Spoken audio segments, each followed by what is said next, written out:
Hello guys, आज के इस वीडियो में हम बात करेंगे टाइफाइड बुखार के बारे में। चलिए शुरू करते हैं इसे आसान भाषा में।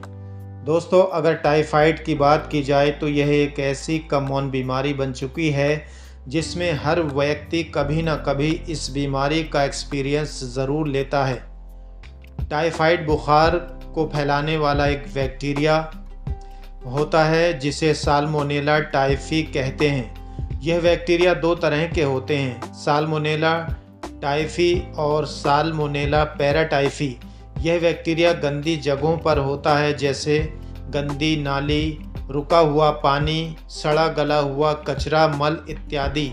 इन जगहों पर जब मक्खियाँ बैठती हैं तो वो उसको कैरी करके अपने साथ ले आती हैं। जब यह मक्खियाँ किसी पेय पदार्थ या भोजन पर बैठती हैं तो साल्मोनेला टाइफी बैक्टीरिया उस पेय पदार्थ या खाने वाले भोजन के द्वारा हमारे शरीर में पहुंच जाता है। और एक कारण ये भी हो सकता है कि कई लोग मल मूत्र त्यागने के बाद अपने हाथों को अच्छी तरह से साबुन से नहीं धो पाते हैं, या वो बैक्टीरिया साबुन में रह जाता है, तो इसकी वजह से भी बैक्टीरिया कई लोगों में फैल जाता है। तो दोस्तों, आज के समय में ये बीमारी इतनी कॉमन हो चुकी है कि कई लोगों के शरीर में यह बैक्टीरिया लाइफ टाइम रहता है, तो कई लोग इसे बैक्टीरिया के कैरियर हो जाते हैं। इस प्रकार यह बीमारी एक व्यक्ति से दूसरे व्यक्ति में फैलती रहती है। फ्रेंड्स, अगर दूषित पेय पदार्थ या फूड का सेवन करते हैं तो यह बैक्टीरिया आपके शरीर में पहुंचकर आपको टाइफाइड से ग्रसित कर देगा। अगर ऐसा कोई व्यक्ति जो साल्मोनेला टाइफाइड का कैरियर है उसके साथ आप खाना खा लेते हैं तो भी आपको इस बैक्टीरिया का अटैक हो सकता है। दोस्तों, टाइफाइड बुखार के सिम्टम्स की अगर बात की जाए तो यह और भी बीमारियां जैसे होते हैं। इस प्रकार यह अनुमान लगाना मुश्किल हो जाता है इसे टाइफाइड बुखार है भी या नहीं है, क्योंकि इसके सिम्टम्स कुछ इस तरह के होते हैं। अगर किसी व्यक्ति को इसका इन्फेक्शन हो गया है तो उससे पहले बुखार आएगा, जैसे सुबह को बुखार कम रहेगा लेकिन दोपहर और रात के समय अचानक बढ़ जाएगा। व्यक्ति बहुत तेज़ बुखार में जलने लगेगा। यह एक सिम्टम्स होता है। कई बार मरीज़ का पेट धीरे धीरे फूलने लगता है।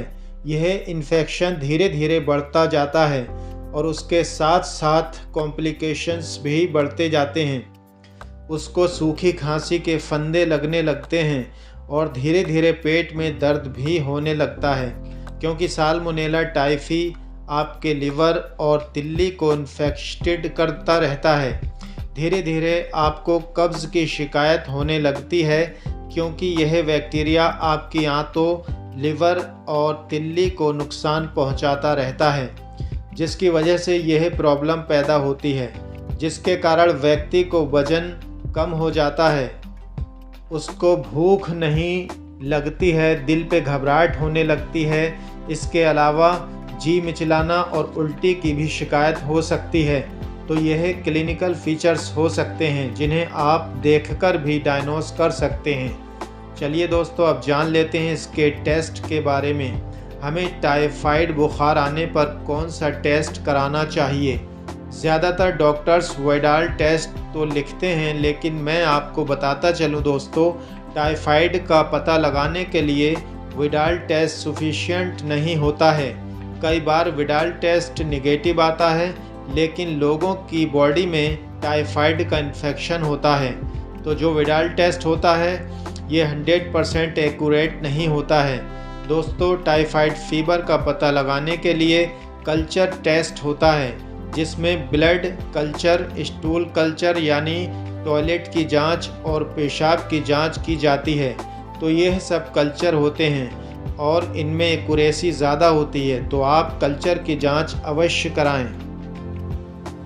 अगर आपको इनमें से कोई भी सिम्टम्स नज़र आए, मरीज़ को ठंड लग रही है, रात के समय बुखार तेज़ हो रहा है, उल्टी घबराहट की शिकायत हो, ब्रेडिकार्डिया यानी मरीज की पल्स कम हो गई है, और उसको खांसी भी आ रही है और उसका विडाल टेस्ट भी पॉजिटिव आया, तो उसको टाइफाइड हो सकता है। यहाँ पर आपको एक और चीज़ ऐड करना चाहूँगा कि लोग टाइफाइड का इलाज कहीं भी करा लेते हैं, तो टाइफाइड तो ठीक हो जाता है एंटीबायोटिक से, लेकिन आज की स्थिति क्या बन चुकी है कि वो हैवी एंटीबायोटिक्स से भी ठीक नहीं हो पा रहा है। उसका कारण क्या है दोस्तों? लोगों को टाइफाइड हुआ तो वो कहीं पर भी चले जाते हैं, उसे कई सारे यानी मेडिकल स्टोर वाले ने उसे कई सारे एंटीबायोटिक्स पकड़ा दिए, स्टेरॉइड्स पकड़ा दिए, तो मरीज़ के शरीर में रेजिस्टेंस हो जाता है, तो वहाँ पर हैवी एंटीबायोटिक्स का इस्तेमाल किया जाता है। सो यहाँ पर हम समझ चुके हैं कि टाइफाइड बैक्टीरिया की वजह से होता है, जिसके सिम्टम्स हमने आपको बता दिए हैं। तो क्यों होता है ये भी आपको बताया है। तो इससे बचने के लिए हमें साफ़ पानी पीना चाहिए। खाना खाने से पहले अपने हाथों को अच्छी तरह साबुन से धोना चाहिए। अगर किसी व्यक्ति को टाइफाइड है तो उसके साथ खाना खाने, पानी पीने से बचें। तो यह आपकी रिस्पॉन्सिबिलिटी है कि हमें सावधानी बरतनी चाहिए। और टाइफाइड किसी को हो गया है तो उसको ट्रीटमेंट क्या देना है, तो यहाँ पर कई लोग पूछते हैं, तो मैं मेडिकल स्टूडेंट को बताना चाहूँगा, किसी आम आदमी को नहीं बता रहा हूँ। टाइफाइड का ट्रीटमेंट तो बहुत ही आसान था, लेकिन लोगों ने उसको एंटीबायोटिक दे देकर बॉडी में रेजिस्टेंस बना दिया है। सो हम शुरू करते हैं इसका ट्रीटमेंट। अगर ओरल दवाइयों से इसका इलाज हो जाता है तो इससे अच्छी बात और क्या है। अगर किसी व्यक्ति को विडाल टेस्ट और कल्चर रिपोर्ट पॉजिटिव आती है तो इसका ट्रीटमेंट करना आवश्यक है। दोस्तों, इसमें ZD 500 mg दोपहर में खाने के बाद देते हैं। अगर बुखार इससे कवर नहीं होता है तो जिफी 200 mg सुबह शाम दे सकते हैं।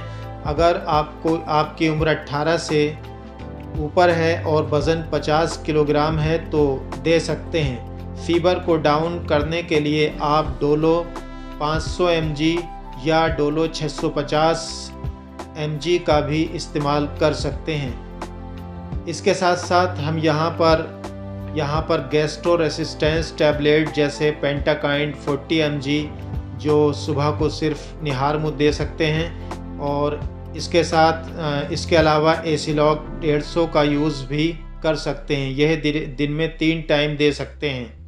अगर इन दवाओं से रिज़ल्ट नहीं मिलता है तो हम मोनोसेफ 1 ग्राम इंजेक्शन को IV यानी नस के द्वारा 7 दिन तक यूज़ करने की सलाह देते हैं, जिससे टाइफाइड पूरी तरह से ठीक हो जाता है। ध्यान रहे दोस्तों, यह ट्रीटमेंट मैं मेडिकल स्टूडेंट को शेयर कर रहा हूँ, किसी आम आदमी को नहीं दे रहा हूँ।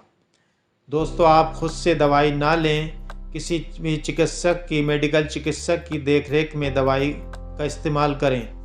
दोस्तों, टाइफाइड फीवर से रिलेटेड यह जानकारी आपको कैसी लगी कमेंट सेक्शन में ज़रूर बताइए। वीडियो को लाइक करें और ज़रूरतमंद लोगों को यह वीडियो ज़रूर पहुंचाएं। साथ ही हमारे चैनल मेडिकल रिव्यू को सब्सक्राइब करना ना भूलें। मिलता हूं दोस्तों एक और नई वीडियो में नए टॉपिक के साथ। तब तक के लिए बाय।